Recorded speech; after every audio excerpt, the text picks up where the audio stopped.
Hello guys, welcome back to another episode of Tech Helpline. Today in this video, I'm going to show you how you can sign up for your TikTok account. Watch the video till the end to know how you can sign up to your TikTok account.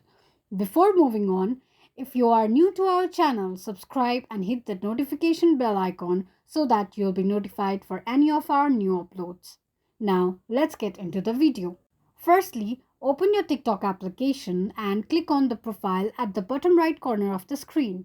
You can see the options for sign up.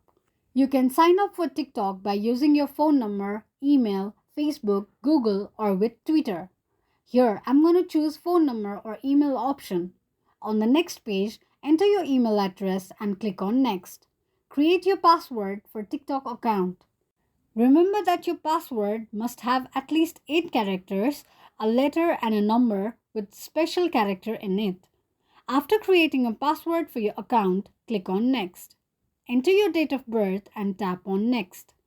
On the next page, create a nickname for your TikTok account and click on Confirm.